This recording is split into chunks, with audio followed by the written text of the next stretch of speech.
yeah, like I think anyone can agree it's been a bit of a slow news week, which is fine. Like we've still got stuff to talk about. It's just Everyone's talking about The Last of Us. Everyone's watching the TV instead of playing games and discussing yeah, such TV which show. I don't blame them. I've got that beyond the objective participation where in the first episode I was crying, and I don't do that. But it's because I was living with those hours and hours and decades of Joel's relationship. The culture of video games in general is becoming a lot more accepted. Well, unless you talk to Nick Offerman. Like, I played a game once back in the 90s and I got really addicted to it. So then, I got really scared of that and I stopped playing it. Yeah. It's like, no, you didn't. That's a terrible excuse. E3. Do you remember that? Oh, you're not going for much longer. We know that Xbox, Nintendo, and Sony won't be there. The sheer amount of deals which got cut at E3, because it wasn't just like E3 for the press or whatever. Like while the press were like doing all that sort of stuff, all the execs would go and they'd be in like board meeting rooms at E3, cutting deals with other publishers and stuff like that, and really figuring stuff out.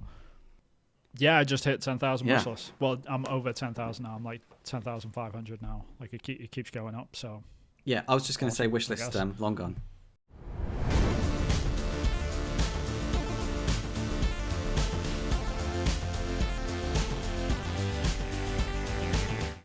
Hi everyone, and welcome to the Polygon Forest. I am no longer the Ubisoft concept artist, Vin Hill, and I am joined as ever by the no longer indie developer himself, Christopher Jarvis. Hello. What are we then? What? We just I don't guys? know. Like this is going to be a weird. Yeah, it's a weird sort of intro now, right? Because I'm not at Ubisoft anymore, and you're no longer independent. So we have to we figure do that need out. a new intro. Yeah, we are games enthusiasts. No, we're games developers. Game developers. Which is games developers. Oh, which is games developers. Yeah. Okay. Yeah. Game developer Vin Hill, game developer Chris Jarvis. That's kind of cool. Boring now, right? Oh. Yeah, it's cool, but it's I don't know. We'll figure it out. We'll come up with something more jazzy. If anyone's got any suggestions, then please comment down below to let us know what we should be called. I guess at this point, like we both make games for a living. That's the deal. It's just we need something to jazz it up. Please help us. Jazzy suggestions, welcome. Yeah. Make sure you like, comment, and subscribe on the video, especially this one because it's probably going to be bad because it's slim pickings in terms of what we're going to talk about. No, it's not. We've got a load of great stuff to talk about. What are you talking about, Chris? Like it's making people like close it up. Oh yeah. No, we've got some stuff to talk about, but it's not. Yeah, like I think anyone can agree it's been a bit of a slow news week, which is fine. Like we've still got stuff to talk about. It's just everyone's talking about The Last of Us. Everyone's watching the TV instead of playing games and discussing. Yeah, such TV which show. I don't blame them. Really, I really don't blame them. I've heard really good things about the show. I still haven't watched it. I'm gonna wait for a little bit because I don't. Yeah, I was telling you in the pre-show, but The Last of Us Part 1 back in 2013 was one of the first games which I sat down and played with my wife. And that was like, I remember playing the intro.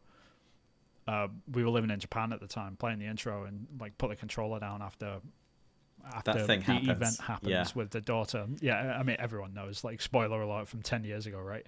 Well, Alice didn't know. I remember putting the controller down. My girlfriend didn't know when we watched the show. She was like, yeah, imagine that in a video game, though. Like, back in 2013, like, kind of blew us away. So I remember, like, having that moment with her, so I really want to watch the show with her. Unfortunately, like, I'm stuck in a hotel room. It's a long story. I'm between visas at the moment, so I'm not with my wife, which sucks. But when we are back together, I do want to watch the show. Hi, I've Rachel. heard very good things about it. But you have watched the show, though, right? I've watched the show. I'm up to date now. We're recording this on Sunday night, and so there's a new episode out tonight. But I'm not going to watch it until Tuesday. But I've just caught up, so I binged the last 2 episodes last night. And yeah, it's living up to the hype. Yeah. So I'm just don't watch season 2. Although I don't know where this one's going to end, right? Like nobody really knows, like if it's actually going to cover the entire first game. But it seems to be on track to do that, right? From the events that have been happening, it seems to be going on the right path. Yeah. They've taken some time where in the video game not as much time was taken. So they're taking a bit of a different path. Shows. So we'll see. We'll see what happens. I'm quite open. I'm not worried about that. I'm 3 episodes in, and now I'm like, it's like a relief. It's like, oh, you know what you're doing. You're taking the ball, you're running with it, you're putting your own special ingredients in there, and it's its own thing. And so because of that, I'm fine with whatever direction they take it, and I could just enjoy it as a visual medium. But I've got that beyond the objective participation, where in the first episode I was crying, and I don't do that. But it's because I was living with those hours and hours and decades of Joel's relationship with people. Right. And that all came out. And it didn't come out with Alice, who was going in cold, my girlfriend. So she was going in cold, and she was along for the ride. She wasn't looking at her phone, so she was invested. But because I'm several steps ahead of everyone. Everyone that's played the game is several steps ahead. And so they're emotionally more invested, because they know what impact the events have later down the line as well. So it's really interesting way to consume a piece of medium that's not really happened, where you're playing a different version of the same thing through two different mediums, like decades apart. We're living in a crazy time. Yeah, it is strange. I mean, it's nice that like video games are starting to buck the trend of like adaptations, I guess, like because we've always had this reputation of being an afterthought. But I think we're now like getting to the point where we're taking more seriously, and I think this medium of what's called like TV shows is absolutely the way forward for games. Because they've tried and tried and tried with movies, and it just does not fit that format. It never has, and I think that's the reason why more than anything. Yeah. But after the success of The Witcher, which I know isn't like based on the game, but the art direction is absolutely lifted from the game. But after The Witcher, I think people started to wake up and be like, actually, this format matches video games way better. So that's why we're going to see a flurry of video game adaptations, which are coming to TVs rather than the big screen, which is good in my opinion, because they're usually longer in format anyway, and they're normally well done. Because imagine if they tried to do The Last of Us in a movie. Like, that would just be a mess. Like, just squashed in together. Really it's like, squashed. Oh, that's Bill. Bye, Bill. Bye, Bill. Like, just running through, like, just trying to drive get past it. Yeah. Can I have a car, Bill? Yes. Exactly. Yes. Right. Bye. Thanks, Bill. Peace. That was Bill, everyone. Yeah. High five. Yeah. Oh, by the way, there was someone called Frank. So it's kind of like we've hit our stride now with knowing that we can invest in things like TV shows. And I think that will be the best way forward for the most part. So I'm glad that we've had things like The Witcher, and now that The Last of Us has come out. Yeah. Hopefully we get even more. Because I think it just suits it. Yeah, and I think it also goes down to how timing of things. Like, we were in our 20s when we played The Last of Us, and now we're in our 30s, and so now we're the sort of age we are where there's writers and directors and editors, showrunners that are our sort of age, right? So they are embracing the medium from when they were younger and bringing it to a wider audience who are even older. So I'm looking forward. I honestly think, age aside as well, I think the culture of video games in general is becoming a lot more accepted. Well, unless you talk to Nick Offerman.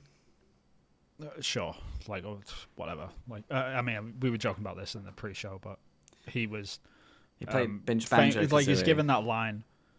Yeah, he gives that stupid line, which like we've heard from a million different celebrities. Like, I played a game once back in the 90s and I got really addicted to it. So then, I got really scared of that and I stopped playing it. Yeah. It's like, no, you didn't. That's a terrible excuse.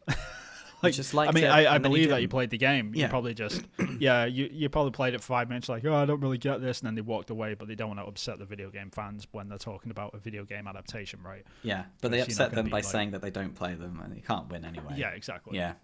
Exactly. So you might as well like do the same stupid lie, which they always rehash, which, I don't doubt that he played Banjo-Kazooie and enjoyed it a little bit, but he obviously didn't enjoy it enough.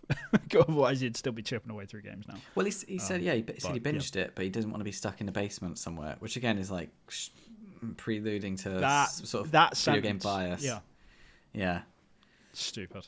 And that's the age-old thing, right? And now we're in this new sort of culture, this new age where people are playing a lot more video games and much more widely accepted. That's why The Last of Us came about, is because the creator of Chernobyl, which is like one of the best TV like miniseries in my opinion, like Yeah. ever made. Like it's a really great show, and really highlights the events of what happened at Chernobyl. And like he was a gamer, and he was like, yeah, I really would like to make The Last of Us. I think that'd be great. And he was the one that apparently approached Well, Neil. Neil Druckmann and those guys, and sort of like started up that conversation. It's like he Wow. approached them apparently. Like that could be hearsay or whatever, but it's those sorts of connections which are happening now, and it's not just it's not just like random people that want to make like a Resident Evil movie, which It's isn't anything super like the game. fans that find their way through into Yeah. different industries, and And it's also about finding the right projects for it as well, because you can't just like shoehorn in like any sort of IP. Like I just don't think it's going to work. But if you have something like The Last of Us, something like The Witcher, Yeah. something like that, like Cyberpunk is doing really well as an anime because Yeah. it was very, very specific. the world building Perfect. is good. Yeah. Like that. It's about picking the right moments and what sort of show you actually want to make. So like, it's like I've forever said, like if there was ever an adaptation of a Zelda movie ever made, a Legend of Zelda movie, if Studio Ghibli picked it up, it would be incredible. It'd be done really, really well, and I think those guys could do a really good job of it. But if you made like a live action Zelda game, it would be awful. It would be like the worst thing ever created in human history. I mean, I like just film, wouldn't ever. live action film. Yeah, Yeah. like a live action Zelda film, that'd be terrible. Like Yeah. no, hard pass. Same reason why you would never want a Naruto like movie either, of like actors live action like Yeah. bio and stuff like that. Like no, you don't want to. Nobody wants to watch that. So yeah, Yeah. it's good that we're finding our stride though, and sort of understanding what this medium is and sort of how to adapt it properly. So it's exciting for that. Yeah. I think we could have a few good live action animes though. Like I think Howl's Moving Castle could be done with the right cast and the right CG. Yeah, I don't know, because Howl is definitely my favorite Ghibli movie, so I don't know how I would feel about that. Okay. Yeah, I don't know. Like it would be a strange one. Yeah, it's tough. But there's a load of things, right? It's like we can take a step back from that now and sort of see movies that have been made even, and sort of understand like, would that have been better as a TV show? Would that have been better as an anime? You know what I mean? I think because that's happened a lot. Yeah, I've always thought. I say always thought. It sounds so big-headed now. Whenever I played Assassin's Creed, like the first trilogy, I thought there's definitely a film there. There's definitely enough information for a good film, like all-encompassing, start, middle, and end, just a one-off by itself, like a really well-written film. I think you could do it. Just like with the concept of introducing. It's already been done and it's terrible. Yeah, have you seen the Assassin's Creed that movie? wasn't that. Yeah, I did, but it wasn't made with any. It didn't. It went off on a tangent. It's like it should be about the Animus. It should be about Desmond, and it should be about. It's a character. This is it. It wasn't a character piece. It was like an action movie. If you play it like a character piece with Desmond, the Doctor, and the assistant, and then Altair and the boss, and then just people that he's killing, that's enough. Like keep it small. Keep it really concise, and you just do the big points of the first film, and just introducing the concept of the Apple of Eden and what it is, and the Knights, just the whole introduction, like because films, like whenever they do the Batman films, they have to introduce who the Batman is and why they are the Batman and who they are. It's the same sort of thing where you reboot like a comic book character. The first film is always introducing who they are and why they are, and I think that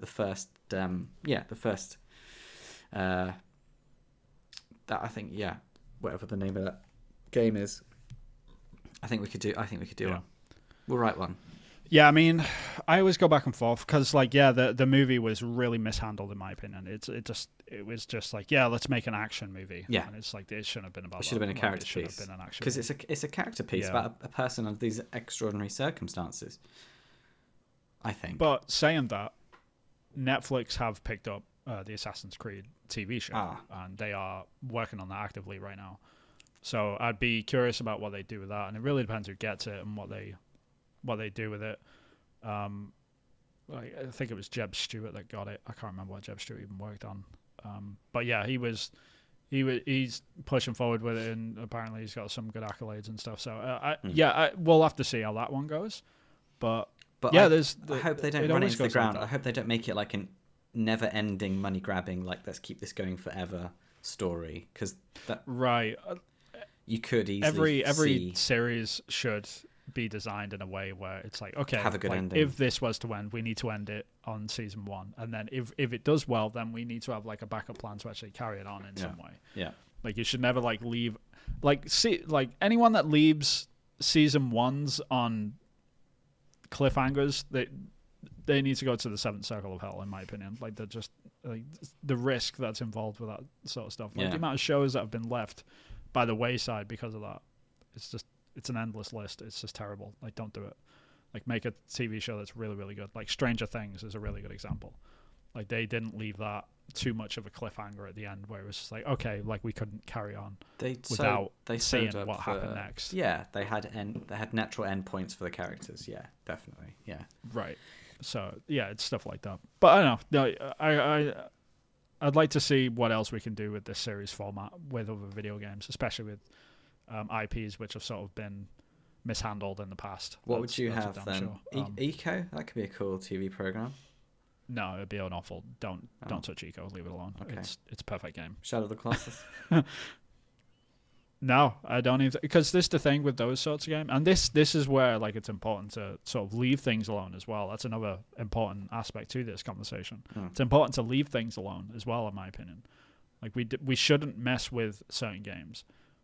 We shouldn't like force it into a format where it doesn't belong. Like Eco is a silent game. Like it doesn't really even have background music, or you're just running through shouting after a girl, like as you're holding hands trying to escape this castle. Like the thing that you hear the most is like birds in the wind and stuff like that. And the same for Shadow as well. Yeah, Like you hear like epic music and stuff, but it's a very quiet game. And it's in them quiet moments where you're like you sit there and reflecting. So if you're making, and for years there was a Shadow of the Colossus movie being made, and I remember the first time I heard that and I was like, that's gonna be god awful. Like, because it's such a quiet game, no one really talks in that game. You're gonna have to add characters to have dialogue, to explain things. So it's just gonna be like Wanda walking around talking out loud, or like he's gonna be with a group of other hunters that are trying to take down these colossi and stuff. You know, and just having weird conversations like, oh, I remember in ancient times, but it's like, oh, what is this? Like no. I sure hope The I don't reason why tap a baby Ueda's at any time. right. And the reason why Ueda's games work so well is because of those quiet moments. It's because like you're reflecting on stuff as you're doing it, constantly thinking about super like, specific should to I the really medium. be doing this? Yeah, you couldn't do it in a play. So you you can't. do that in a movie. You couldn't do that in a book. So I think you might be able to do it in a book. I think a book would work because they made an eco novel, okay, and I've read that. And it actually works because it adds like backstory and stuff. And then when he gets into the castle, a lot of it is internalized. And it's a lot about Eco, like what they're thinking to yeah, himself. because that's what the player does. That he fills in the gaps, doesn't he? Like, I wonder what's up this staircase, and then you find yourself Exactly connecting with the character. You fill in the gaps. Yeah, right. So it kind of works as a novel, but I wouldn't ever, put an Eco on the big screen. I just would not. I would not be happy about that. I mean, I'm not even happy about most remakes that come about, but you know, like I've heard about the Final Fantasy IX remake that's supposedly in the works. Final Fantasy IX is my second favorite game of all time, after Eco. Like for them to go and mess with that, it's like I just do not feel good about that. I mean, to each their own. Like if it turns out like I don't want to play it, I just won't play it. I'll just replay the original because that's the good thing about freedom, right? Like you can. Yeah. You're not forced to play the remake instead of the old one. Like I can just play the old one, but even that just makes me feel like, like I don't like that sort of thing. So yeah, it's tough. So, but have you got any games that you would want them to change into a series? Does anything like really jump to mind? I was trying to think. Where you think, that might be a good series. Yeah, I was trying to think about what would be and trying things on for size, and I can't think of anything. So the only thing I would do would be to like reimagine something. So like take an IP and just like what IP would it be fine just like totally changing. And the only thing that really comes to mind is something like an Uncharted or Tomb Raider, where you have good characters in extraordinary situations, but then it's the lead up. Like you got the hearing about the thing, the mystery around the thing, people going missing, that sort of intrigue. So it's a bit of a thriller / action, and then a bit puzzly about characters coming together at the end of the season and things resolving in a dramatic way. Yeah, they're always a funny one, aren't they? Because the like Uncharted and things like that it's predominantly and there's been an Uncharted movie, there's been Tomb Raider movies, so they tried to fit that format. Yeah, and I think the reason why they've always chased that format more than anything is because of the inspirations that those games have come from. Yeah, so movies. You look at things like Indiana Jones. Yeah, and you look at things like even National Treasure, right? Yeah. They've worked within the format of a movie. Yeah. So I can understand why they've always tried to do that. It's just sometimes. Yeah, you need to do Bithell games. Aren't. Bithell games do the opposite of what you think is going to be the game. So like with John Wick, they made it like a tactical thing rather than like a runny shooty game. It's all about the tactics and asset management and stuff. And then they're doing Tron, which isn't. They're doing Tron, which I think is like it sounds like it's going to be a multiple choice sort of almost interactive narrative piece where you're a detective and it's like a murder mystery game. So I guess I'd do the same where you just change the format of the IP to make it work for a series. So something like Uncharted or Lara Croft would be like almost turn it into a thriller, like a thriller series, because it wouldn't work as an action series, I don't think. So I think I think there's enough there to turn it into a bit of a thriller. Yeah, it's tough, right? Because I think something like Ghost of Tsushima, like that's getting made into a movie, and then rightfully so, because I think that would be a good like homage for it to like old sort of Japanese cinema. I think it's pronounced homage. Homage. In Japanese, homage. Yeah. But yeah, there's always like the usual suspects, and like I've heard people say, oh, like Red Dead Redemption would be a good series. I'm like, but it'd just be like another cowboy series. Like there's nothing like inherently unique about Red Dead setting or anything like that. It's literally just the setting. It's a cowboy. Unique. I guess you got you got the gang, and then you got the disillusion with your boss and your mentor, and coming to realize that the people you're running with aren't the people you thought they were. Which is every cowboy movie ever. Yeah. This is the problem. Yeah, I guess. It would have some cool moments and it would be done well, don't get me wrong. But it's the same thing with like GTA, right? If you made a GTA series, what would that look like? It would just be like a bunch of people stealing cars and punching people in the face, like drive-bys and stuff. Like, I don't know, like what would that even be? It would be a terrible show. It would look really unglamorous really quickly, wouldn't it? When they start doing all these outlandish things. Yeah. Yeah, even with like I think the ones that are catered more towards what would be a good series are like the Sony first party stuff usually, because they're more concentrated on like story and narrative and things like that. So if they're a bit more involved in that respect, like they tend to be good for. I'm not saying like all Sony games are amazing because of that fact. It's just they lend themselves well to being more for a series or narrative based things, right? Yeah. So, but even then it might not work. Like a God of War series might not work. A God of War movie might work better. It's things like that, you know? It might, like, yeah. I really don't know. A God of War movie might work, but I don't know. It's tricky. Yeah. I think Horizon would be a good series. What the racing series? No, Horizon Zero Dawn. Oh, Zero Dawn. Yeah, of course. Yeah, of course. With Aloy and the machines and...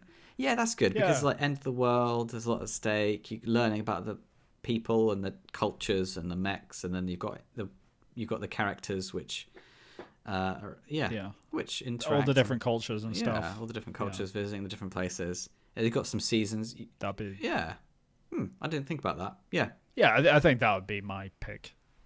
Yeah, a Horizon series. I'm pretty sure they're working on it actually. So yeah, I think everyone is just after The Witcher. Honestly, I think that was when everyone took a step back and was like, "Wait a minute, like this series format could really work," and just stuff started getting greenlit all over the place. Like Assassin's got greenlit, I think Horizon got greenlit within like the same 6-month period. There's a bunch of stuff which is getting made in the background at the moment. Mm. But not to say like the whole argument that like there's never been a good sort of video game adaptation into film or a TV show. I don't completely agree with that. I think there's been some good stabs at it. Not incredible like the way The Last of Us is currently getting praised out of the wazoo, but there has been some like okay attempts. Like the original Silent Hill movie, I still argue is a great adaptation. Yeah. I thought that was a really good sort of way to do that. Like I don't really understand like why people have got so much hate for the adaptation world, but I think everyone just looks at the original Mario Brothers and it's just like that's the pinnacle of bad. You say that, but they're even rectifying that with the new movie. I think that was fine. There was nothing wrong with it. Like there was everything wrong with it. No, I think it's better than what they're doing now with the choices of voice actor for Mario in the new sure. one. I mean, yeah, I haven't seen it yet, so I'm not going to judge. But like, if you got Bob Hoskins and he's Mario, it's like, okay, this isn't what I know from like the Super Mario world of like tiny little pixels jumping around. It's something. It's its own thing. And I thought it was fine. Yeah. I think you're definitely in the minority on that one. I think I am. But yeah, we should move on anyway. Yeah. But yeah, like please let us know. Like comment down below like what series like you would actually like to see, because it's a tough one, especially because now that we're coming out of this movie only format. Because I really don't think movies work that well. You know, I think the series is definitely the better way forward. Yeah. But yeah, we'll see. With a big budget and good special effects and stuff. Yeah, definitely. Yeah, I believe so. E3. Do you remember that? Oh, you're not going for much longer. Yeah, that's a sad subject, isn't it? Yeah. Yeah. So it's June. We know that Xbox, Nintendo, and Sony won't be there. So yeah, the big three have basically pulled out of the big conference, which the demise of E3 was sort of written on the wall before the pandemic. Basically, that was the thing that did it. And as soon as it became like a non sort of in-person event, and this, like, to be fair, like it probably happened about 5-6 years ago. It started, like, the cracks started showing when Sony first pulled out, long before like the global events that have happened, and also EA pulled out. It was just the remaining sort of third-party publishers, Xbox and Nintendo, remained at it, which was fine because it was like usually Sony went and during the same time period anyway. So they all sort of happened at the same time, so it never really ruined the event. But honestly, I think this just comes from pure greed. I think that's what's happened. This is why it's happened, because just the sheer amount of money that the ESA were charging for booth space and stage presence and stuff at E3. I think over the years it's just whittled away, and now they've just realized, like, all of the publishers are just like, we can just like put out our own thing now. Yeah. And we don't need to do anything with these people. Like, there's really no reason for us to spend millions upon millions, because we're talking millions for you have to pay to be on stage at E3. And it's just a massive waste of money. It's cheaper to keep it internal. Yeah. Yeah, it's just greed. Just absolute greed. But then how much are they paying for the summer game thing? The Game Awards. Yeah, I mean, the Summer Games Fest isn't E3. That's a separate event. That's the thing. It happens at the same time as E3, but it is a separate event. So it's just going to be all that now, do you reckon? Just so that to save some money from booth money? Like just saving money from booths? Yeah. Yeah, I think E3 as a convention is going to be strictly booth space now, and they're going to have to start loosening up like how much that's going to cost. But either way, no matter how you square it away, no matter what you think E3 is or how it's going to go, either way, it's dead. It's done. Yeah. There's no inherent reason why you would go to the convention if it's just like a few, like, sort of indie and smaller publishers there, especially if it's just because all you're really going for at that point, like, I think the only people that haven't officially confirmed that they're not go, like, I don't think Nintendo have actually confirmed that they're not going yet, but they're heavily rumored to be pulling out this year. The only other people that are sort of strongly still in is Ubisoft, which is kind of funny, but it is what it is. And it's only a matter of time before like they set up. Because why not just open up your own convention on the same day? Because the whole point of E3, like the original reason for it, was for the press to be able to go to one location, be able to interview a bunch of people, try out a bunch of different games, see the conventions, or see the media like press briefings and stuff. Yeah. And then sort of like go through that whole sort of cycle within 1 week and just get everything ticked off and out of the way. Yeah. As we've sort of switched over to this digital format now, it's just people don't really need to do that anymore. So a lot of this stuff you can just get through digital format. Like you don't have to be physically in the conference anymore. Mm. You don't. I mean, we've seen this with like Apple, right? Yeah. Same thing with those guys. Like they've stopped doing in-person events. They've just started doing like these highly polished press briefings, and I think video games are going to go in the same way. There's really no reason why we shouldn't. But I had all the connections and all the business meetings and all of the cross-contamination and idea swapping and like job opportunities that came up in and around E3, and like and you know, relationships like press and developer relationships were better, I think, when there was E3. And now it seems like the relationship between the games press and games companies is more strained, and I think that could be you know, one of the causes, because E3 is no longer there. People aren't rubbing elbows and going, oh, like, you know, that humanity side of an industry is gone. It's an industry event, and it cultures good working relationships because you've got FaceTime with people. It sounds like I'm at a corporate briefing at the moment, where it's like, I mean, it's blue sky thinking and think outside the box. But it's true. Yeah. I think when you get faces together, I think it greases the wheels and people get along easier, and it's a real shame. It was on my bucket list. I wanted to go, and it's a shame that I won't get to go.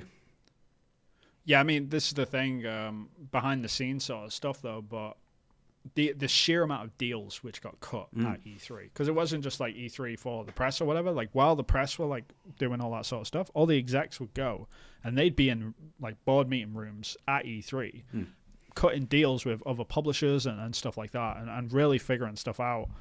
And they would rub a lot of shoulders there, as you said, and figure that sort of stuff out. And a lot of that's going to get lost now that it's sort of fading away in that respect. Hopefully someone else comes in for a physical presence that makes sense in the current market, because I think there's this big divide between what should be a gaming event for the press and what should be a gaming event for developers. Yeah. And they tried to merge them at the same time, and it never really always worked. Yeah. There was always like, there was good years and there was bad years, but you could never like fully get that machine properly greased and really working. So hopefully they sort of figure something out so we can sort of figure it out. Because I've always said, like, for the past few years, like, why aren't we doing like streaming demos yet? Why aren't we doing like on Xbox game streaming or whatever, Xbox cloud gaming or whatever?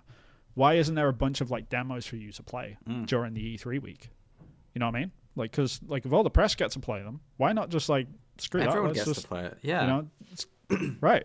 Why are we giving it to a selected group of people that are going to be super biased one way or another? Yeah. When we can just give the game in its current format to like other people, like especially if it's an open thing. If it's a closed doors event, then sure, like if you want to do closed previews and stuff, you could do the same thing with developers just digitally, and they have been doing that over the last couple of years, obviously because of what's happened.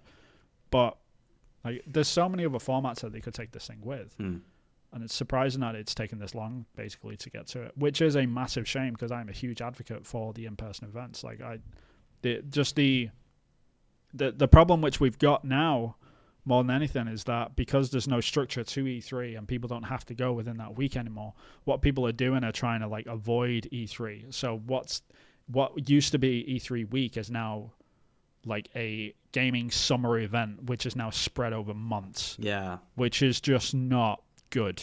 I hate this. Yeah, and it's not good for our views either, because one of our biggest views that we get is when we were watching E3 videos and like reacting to it, and now we can't. Yeah, I mean the conferences are still going to happen. Yeah, but that's the problem, is because like there's no, like I remember 10 years ago or whatever, like you used to book the first couple of days off, like whenever E3 came around, E3 week, you'd book the Monday and Tuesday off from work. That's what I did, and I would just sit there and just consume stuff. It's like, yeah, this is dope. Like, it's like Gamer Christmas. That's what I used to call it, because it was back then. It's just you're just absorbing stuff and enjoying it and being in that moment and being like recognizing that video games are important and we're taking it seriously and like, look at this thing, look at us celebrating this thing together. And now that that's sort of spread out and stretched out over time, it's like, yeah, so this week we've got one conference, and then in 2.5 weeks from now we've got another conference, and then 3 weeks after that there's another conference. Like, by the time you get to the third one, you're just like, I'll watch the highlights. Yeah, I don't care. Yeah, exactly. Yeah, and you're just not engaged with it. The buzz is not there. Yeah, it's not condensed, and it's so not I wish exciting. they would. I really wish they would just come together. Just come E4. to it's not going to happen. E4. No, like, I mean, if they came together and came to a consensus, the head execs, if you've got Phil Spencer and like the folks from Nintendo, like, ironically, I think, like, funny enough, I think the person who's running Nintendo right now, North America anyway, his last name is Bowser, which is just beautiful. I'm pretty sure he was hired for that, that alone. He was just an intern that thought he'd apply, and just went through the company like butter. Yeah. So your name is what? Welcome to the company. Luckiest guy in the world, right? Yeah, and just getting like Jim Ryan and stuff, and getting those guys together, as well as the third parties like EA and obviously Yves Guillemot, Ubisoft, and like whoever else. Just get to a convention and sort of like, okay, let us come to a consensus on this, and just say we don't have to go on the same day, but let's just carve out a couple of weeks where we dedicate our sort of moment to this slot. I really wish they would do that, because it would just help this whole spread out, because people just lose attention, which isn't good for anyone, really. Like, I get they get higher views and stuff on E3 Buzz. People would go to the news outlets specifically because I wonder what's happening with E3 at the moment. Yeah. And that's being lost. Yeah, and they don't need to do that anymore, because you can just go, you can get the word straight from the horse's mouth, as they say, and just watch the convention directly from the PlayStation stream or the Nintendo Direct, like straight from them and stuff. But they don't. Like, they don't go to, they're not going to these websites anymore, and which is whatever to me. Like, I'm not, no love lost on games journalism, no offense to them. It's just, I think their job is becoming a lot more redundant at this point, which, you know, like if all you're going to do is just report on what's getting announced, and people can get that information directly from the publishers now, like, you need to figure out a way to adapt and overcome that.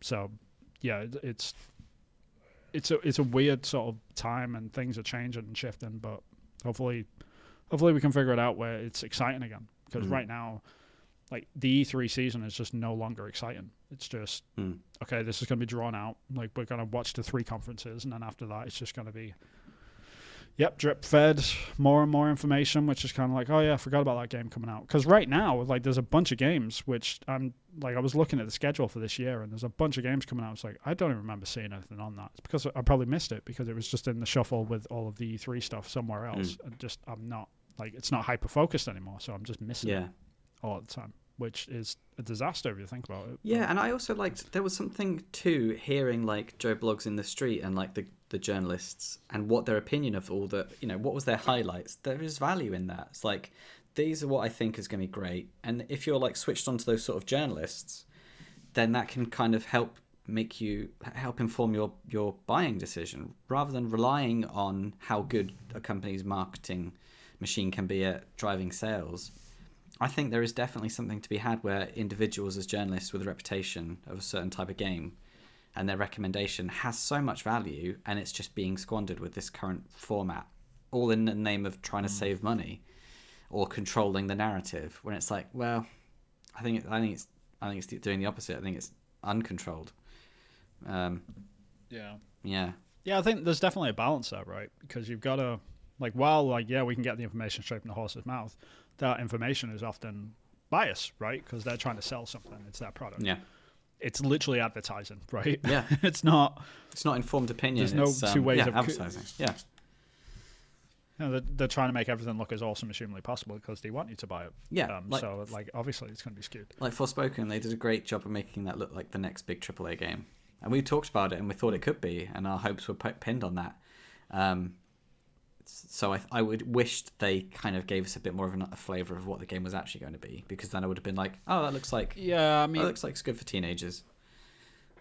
while I do agree with that, I go back and forth on this a lot. So I kind of feel that games journalists really don't have any purpose until the game comes out, if I'm being completely honest about it. That's how that's my honest, like, personal opinion. Obviously, I'm not saying everyone else should feel like this at all. Like, it's just my own personal opinion. I really don't believe that no matter what a journalist says, like, before a game comes out, I don't think it should really dictate anything, because they haven't played the game yet. They're just going off the same information which you got access to for the most part. Yeah. Unless something internally is leaked, then that's like journalistic stuff. Like, that's investigative journalism if it's like affecting people physically and all that sort of stuff. But that's different. But if you're just previewing a game, if you're like looking at stuff and doing opinion pieces based off the same media which you as the consumer can consume, then like they're just basically echoing stuff which you can already form yourself. The part where journalists, well, not journalists, but the part where games media really come into play is when a game is released. They are there to help you make a decision on that game in its final form. Like, it's now finished. Yeah. Here it is. Play it. Don't play it. It's terrible. It's great. It's awful. It's awful. This is my opinion, X, Y, and Z. And then you can make an informed decision based on that.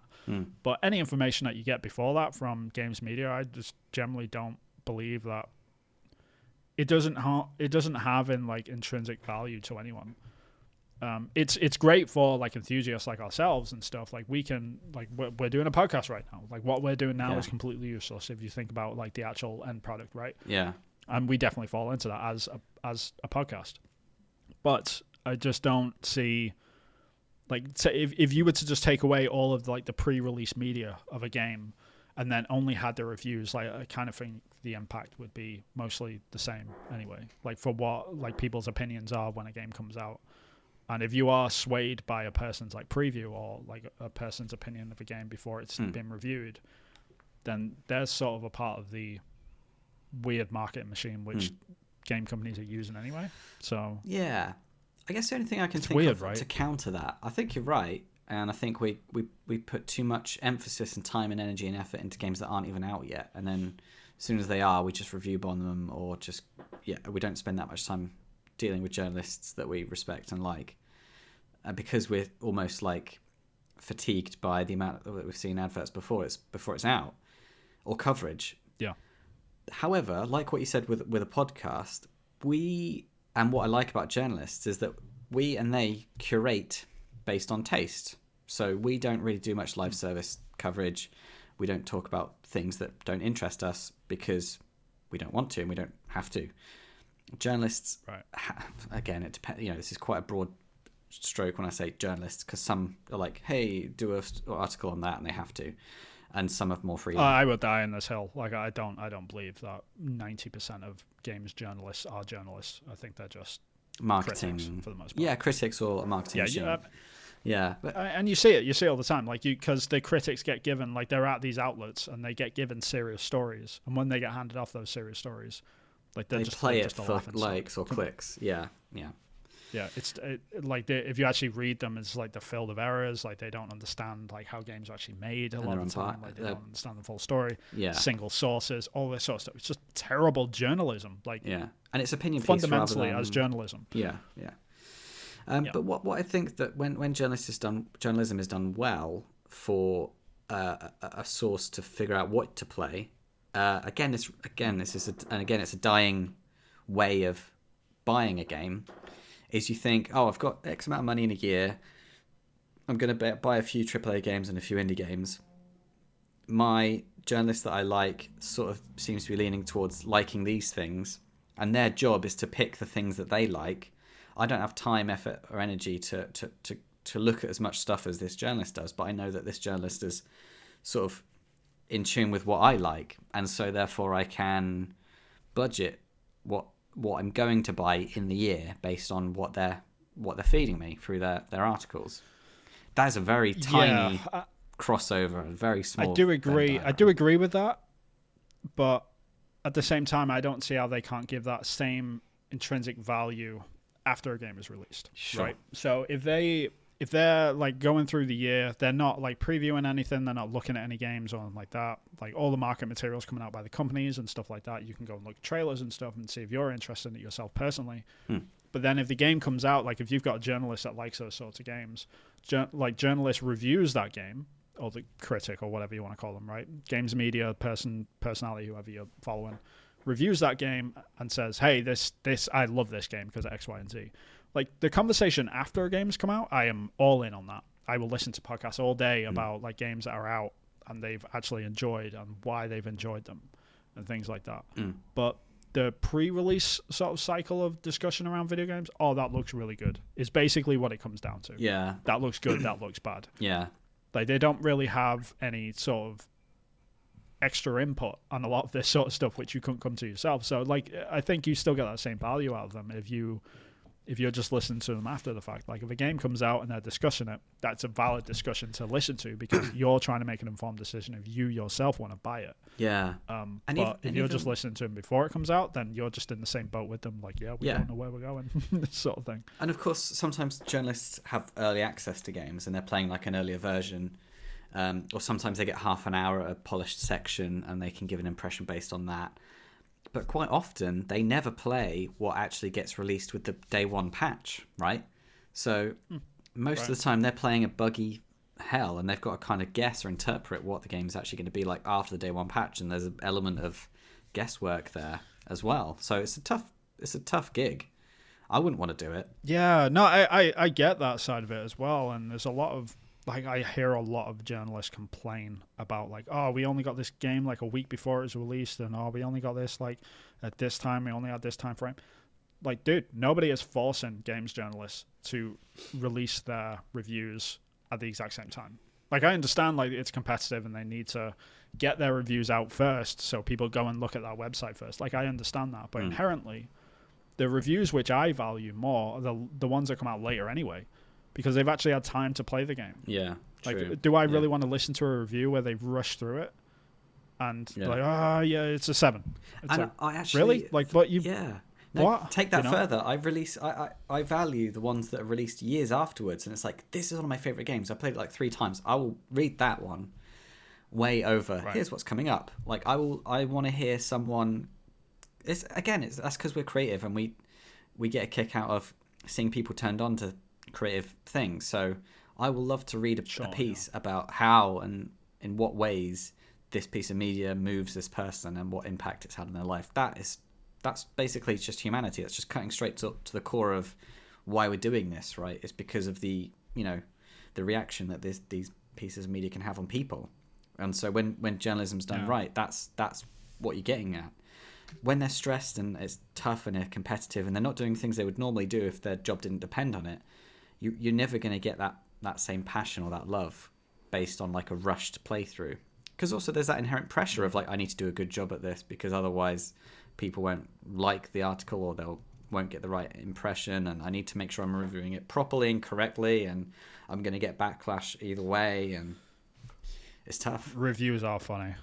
Yeah, they are really funny because like that pressure that you just mentioned there is, I think, a lot of the pressure that comes on game reviewers more than anything, and critics in general, is that they're absolutely terrified of releasing a review that doesn't fall in line with everyone else. Yeah. Because if they give a game a 9 and everyone else is giving it 7s and they're just like, yeah, this game's trash, like don't play it, and they've given it a 9, they're like, oh no, like I've messed up, sort of thing. Like that's a weird pressure to have, right? Yeah. And it just doesn't really make any sense. Like I prefer like seeing 9s and then a 7, because I'll read both of them articles or both of those reviews, and I'll sort of understand what annoyed this person who wrote the 7 and what like pleased the person who wrote the 9. Yeah. And do them things annoy me, X, Y, and you can cross-reference them. And I always read like 2 reviews to every game that I buy, generally anyway. Like I never read 10s. I always find like the lowest one, the highest one, and sort of compare them and see like, okay, would that annoy me as well? No, yes, sort of thing. And same thing with the Forspoken thing, right? Like the other reviews came out, I read through them. And I was like, all right, let's see what people are consistently saying. Oh, terrible. And would they annoy me? It's like terrible dialogue. Yes, that would absolutely annoy me. Yeah. Like it really would annoy me too. Pacing, so I'm probably going to fall in line with these things. That would annoy me. Not good pacing. Yeah. And So yeah, it's tough, man. Yeah. and the way the people spoke about the traversal that wasn't groundbreaking or like a sea change, then I'm like, it's not worth me pulling the trigger on that. If it's not, because that's what it looked like, it was the next stage of traversal in video games, and I think I've been quoted to probably say that that's what it looked like. And then the reviews were just like, traveling the world is great, and that's pretty much all they said about it. It's like, okay, great's not good enough. You need to talk about the ways it's the next level of traversal, you know. And I read a few reviews that said, I mean, it's going to be a great PlayStation Plus game. Yeah, that's for sure. Yeah, and I'll probably play around with it. Yeah, definitely, just to have a little razz. But yeah, absolutely, wouldn't pull the trigger on a load of money for it. But I saw an article that was like, when you're in a tight space, you sometimes end up jumping, and I ran up a wall and I didn't mean to, and I'm like, yeah, that's it's not for me. I've had enough of that with Prince of Persia: Sands of Time. So, dude, that was 22 years ago. What are you talking about? I've had enough. I've had enough of it. I've had my fill. I've done my fair share of running up walls when I was trying to run across walls. To be fair, I still do that. In Assassin's Creed, so it's fine. Accidentally run up the wall instead because you're holding the wrong button. Yeah. It's like, God damn it! No Altair. Or Ezio or whatever the hell his name is these days. I've definitely worked on those games, by the way, so that's embarrassing. But yeah, like that aside, like it does mess up all of that sort of. It kind of goes against the grain of what I was saying anyway. I'm sort of saying like, yeah, it doesn't really matter if media don't look at preview stuff or don't comment on preview stuff before a game is out, but at the same time, I'm sad that E3 is going away. It's tough, man. Like trying to find that moment in the year where you can create or generate like a bunch of buzz focused festivities for gamers to sort of consume. Yeah, like a festive feeling and an event, communal time shared, and there's something to be said for having that time in a short space. It's important to humans, unfortunately. Like we celebrate holidays. Like it was like the video game holidays, wasn't it? And now we don't have that. And it's spread out and not special. It's just spread out. It's too thin. Everything's too thin. Nothing feels special anymore. You know, it doesn't feel like an event anymore. It's just like, oh, Sony have got an event. Like the amount of times that's happened over the past couple of years where I've gone onto a website and it's like, oh, at the Sony presser event today. I'm just like, wait, what? There was an event? Like I missed that one. Yeah. Because I just can't keep up with it anymore because there's just so damn many of them. Or there's not any more. It's just they're so spread out that you can't keep track of them as easy. So you end up missing them, or you just see the highlights afterwards, or you just rewatch it whenever it's out, and you just it spoils all the headlines because it's just like blah blah blah was announced. Here's a screenshot. This leak. Blah blah. And you find out just by scrolling through social media. That's not special. No. Yeah. Yeah. It's not fun. No, not fun. Anyway, I guess we should close up. You playing anything fun? Am I playing anything fun? You're working on your game at the moment, aren't you? I'm playing through. Yeah, I am. I'm working on my game. I'm looking for a 3D pixel art. So if you're listening to this and you do low poly 3D pixel art, you probably don't. Nobody does apparently. If you do, then please give me a message. Like I'm working on Long Gone Game, and I want someone to help me out on it. So yeah, there's that. Or if you know anyone, please message me or comment or whatever. Like. Tell me if someone know. I don't need a pixel artist. I need a 3D pixel artist. There's a very, very big difference. Huge. I don't need... I can do pixel art. Like, that's not the problem. Yeah. And I can do 3D pixel art as well. I just don't have the time to do all of it. So, yeah, there is a massive difference. So please, if you're going to recommend anyone, make sure they're not just strictly a pixel artist, because that's not what I'm after. But, yeah, anyway, I've been working on that. But what have I been playing? Playing through Persona 4 again on the Switch at the moment. Playing through that in Japanese, which is a different experience. Yeah, I've heard a lot of people say Persona's good. Persona is great. You definitely need to be in the right mindset for it and have enough time to play it. But if you can get it on the Switch specifically, or any sort of handheld, like if you've got like an old Vita lying around or something, play it on that. It's a great game, but playing it on console would be a bit heavy in my opinion. I played through Persona 5 not long ago, which is the most recent one. I say the most recent one. It's been out for like 7 years or something. Yeah. But playing that on console and having to sit down and play it, because it's definitely like a pick up and play game. Like play every now and then and blast through a couple of days in the story. But it gets its hooks into you. I don't know how, but like it's an incredible sort of JRPG. But yeah, play it on the Switch so you can like do stuff around the house and play every now and then, or just mindlessly go through the dungeons or whatever. Okay. Definitely does get its hooks into you though. But I'm playing through it in Japanese at the moment, which is a really good sort of learning aid. Anyone that learns Japanese will probably know this anyway. But you can, whenever there's any dialogue in the thing, it's always got audio, and you can always like hit a button and go back to any of the other points of audio, like any of the points of dialogue, and scroll up and then replay it and stuff, so you can re-listen to bits of dialogue. So it's really good for language learning. But it's also just a great game. I'm playing through that at the moment. Trying to think what else console-wise played a bit of a Hi-Fi Rush as well. The new like Shadow Drop game from Tango, the people that made Ghostwire Tokyo, which came out of nowhere pretty much. But yeah, really, really interesting game in like terms of like battle mechanics. Yeah, it's like a push the button at the right time mechanic for combat, isn't it? It's a rhythm game. Yeah, rhythm it's a game. rhythm game. Yeah. But as you have to hit the rhythm as you're sort of like swinging your axe. It's basically a guitar, like it's a metal guitar that you're hitting people with. Yeah. But you're playing to like this music, and as you progress through the levels, a really nice little detail.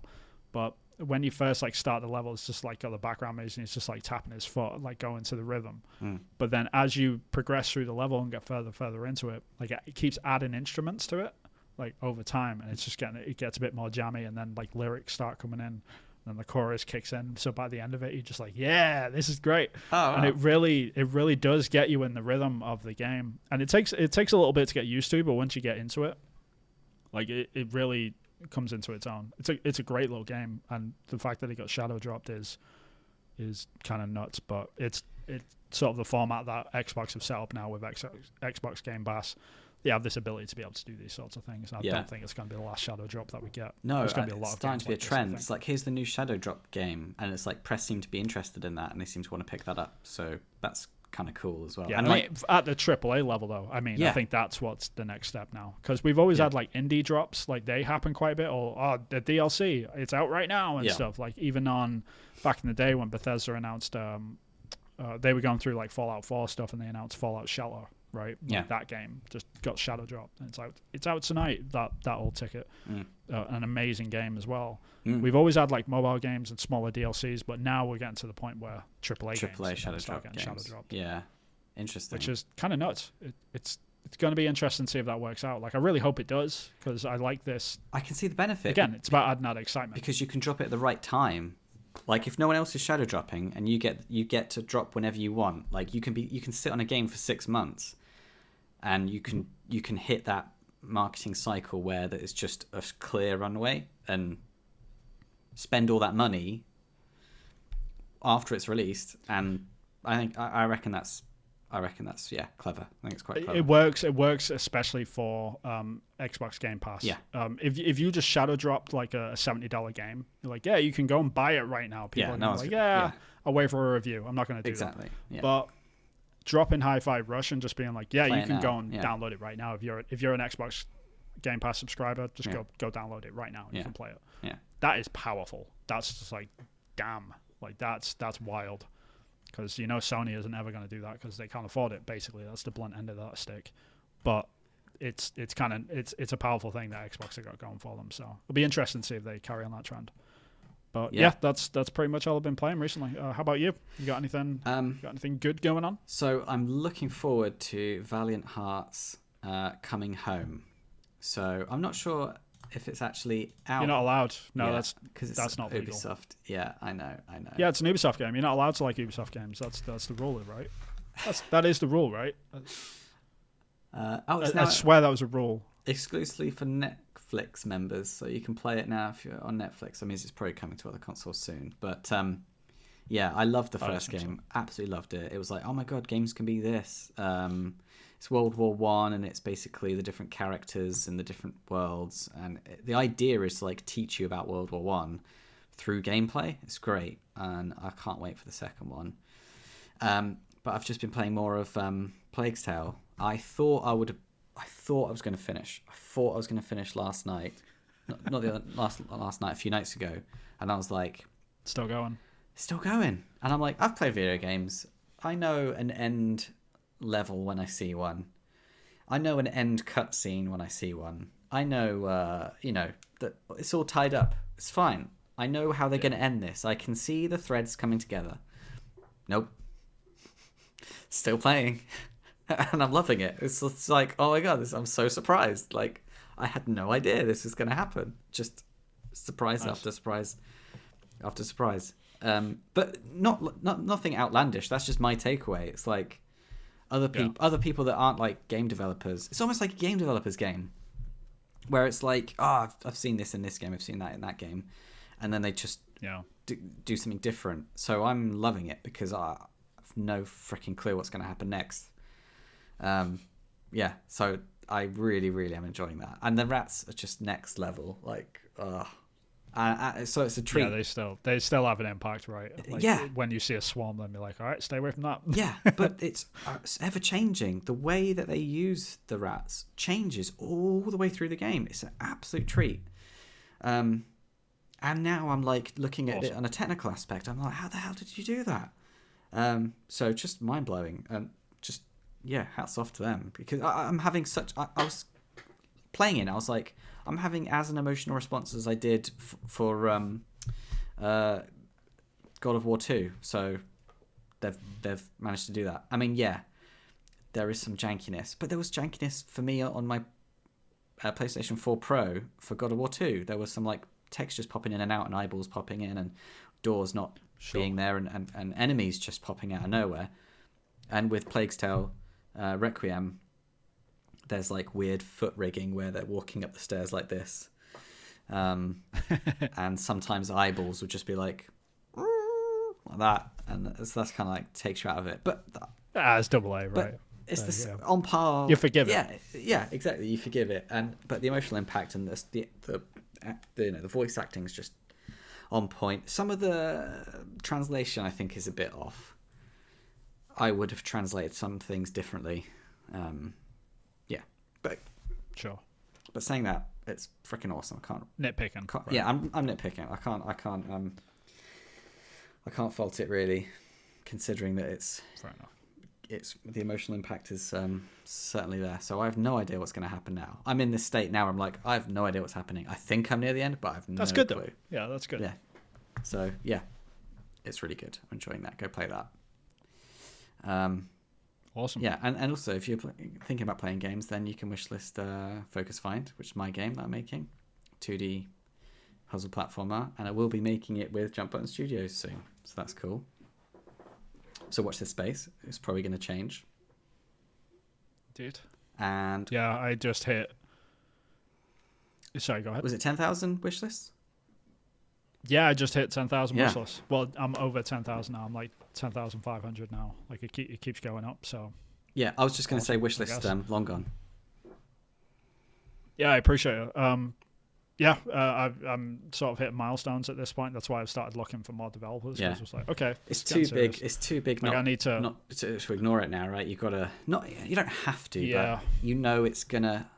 You know that whatever action you put in is gonna have a reaction. Whereas you don't really get that guarantee with indie games much, do you? So especially for your first game. Yeah, I mean, I'd sort of said this to myself about a year ago anyway when I started making the game. Like started properly making it a year ago anyway. But I said to myself, if I hit like 10,000 wish lists or something, then I'm going to sort of take a step back and be like, okay, how much money am I actually going to invest in this to self-publish this? Yeah. I sort of have a number in my head for how much that's going to be, and then that's going to take me to the demo.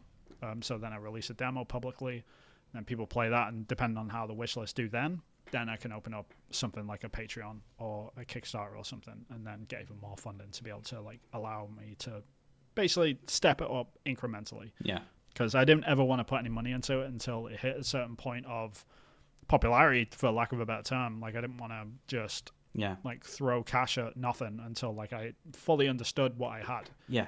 Like I didn't want to. There's no guarantee of investment, a return on investment at all. Absolutely none. Yeah.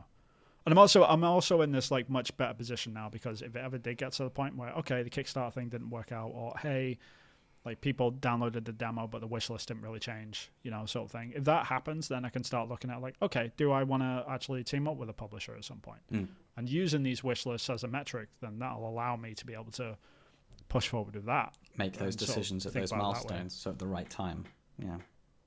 Yeah, I don't know. Like it's a strange beast. Like having 7,000 wish lists, I am thankful for it every single day. It's just now I have to decide what to do with that, and sort of it's not going to change the development and what like I'm going to do with the game in terms of what my idea was for it. I'm not going to scope it up or anything like that, but I do want to start looking at ways to alleviate the pressure of it as much as I can.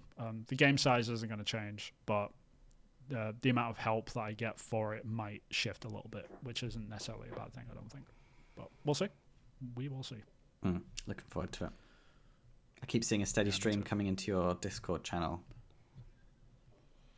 Yeah, and I haven't really put it anywhere. Like it's in the description of like a YouTube video somewhere, and people keep finding it and flowing in. I haven't advertised the Discord channel whatsoever, and people are just flowing in.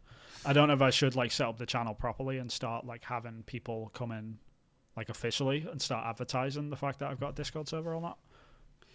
What's the use? And it's time away. You got to spend time on it. Yeah, there's pros and cons. Yeah. Yeah, I really need, like, if I was going to do it, I'd probably find someone to moderate it, and then they could look after it. Which, again, is where, like, if I was to get a publisher or something, they would look after that, and I wouldn't have to worry about it. But Discord servers are great for cultivating fans, though. Yeah. Because they feel like they're a part of it, and rightfully so. If they're, like, giving suggestions and feedback on the fly, and they're sort of interacting with me, the developer, then they feel like they're a part of that, which that is an inherent benefit for them. And it also solidifies like them to eventually buy the game. It's definitely a two-way sort of thing, and it's not impersonal. I think if anything, it's super personal. It's just how it sort of works. But yeah, I don't know. Yeah, like lots of questions are up in the air at the moment. I'm trying to figure all that out in terms of like where the scope of the game is going to take me, because the game has grown by itself without me having to really do anything. It's organically gotten to 10,000 wish lists without me doing any marketing whatsoever. It's just except at the end of the video TikTok, here, and the amount of people that listen to the end of our YouTube videos is very few and far between. I think our retention is like 5 minutes, which is really good for YouTube, but still, yeah, not many people listen to this bit at the end. I don't care. Yeah, it's fine. But yeah, that's basically where I'm at. That's mostly where my head is at. That's why I've not played too many games, because like ending with Ubisoft, changing visas, not being my wife at the moment is sort of messing me up. Like I'm stuck in a hotel room, like immigrating again, thinking about like new jobs, and also working on Long Gone and how that sort of balances out and stuff. Like just there's so much stuff happening at the moment.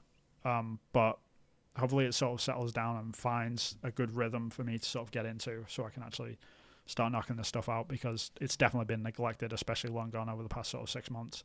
And I really want to start like giving that the attention that it now absolutely deserves. But yeah, we'll see.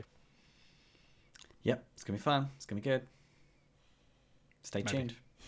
Join the Discord server. All right, Chris, where can people find you? So so if you search for Acrylic Pixel, you'll find my YouTube channel and my Twitter. I do have a Patreon. I might scrap it. I don't know yet. I'll figure out what to do with that. But I've got one for now. But you can't. All right, Mr. Fancy Pants. I know. Yeah, I know. I've got a Patreon. I've got 2 patrons now. You and your wife. So yeah, that might change one day. Who knows? Where can we find you? Anywhere basically. I'm the herpes of the internet. You can't get rid of me. At Hillfort Games. If you search that, then you will find me. I'm on Twitter, YouTube, TikTok is probably my biggest boon, but it's filled with teenagers. Just avoid it if I was you. I've got TikTok. If you do want to wishlist my game, the aforementioned Long Gone, then go onto Steam and please give it a wishlist. Add to the pile. Like it really does help. Like, and I really, really appreciate it. Same for Chris, obviously, but just having that extra little push is like every single time. Like you go and look at it, it's like okay. Like whenever you're having a doubtful moment or a day where you're like, should I really be doing this? Like you go and look at the numbers and like they've gone up a little bit, and you're like, yeah, I should be doing this. And it really does like get your ass into gear. So I'm really, really thankful for it. So yeah, please go and pile on. Really, really appreciate it. Yeah. But yeah, other than that, like, you can catch us here every week. We normally put out a new episode every Monday, sometimes Tuesday. It really depends how busy Chris is. Yeah. He is the one doing all the editing at the moment. He is kicking ass, so please give him a like just for that. Like this video, because he is working hard. Unfortunately, I am not. But yeah, until next week, we really appreciate you guys, and we will catch you in the next one. Yep. Ta-ta. See you soon. Bye.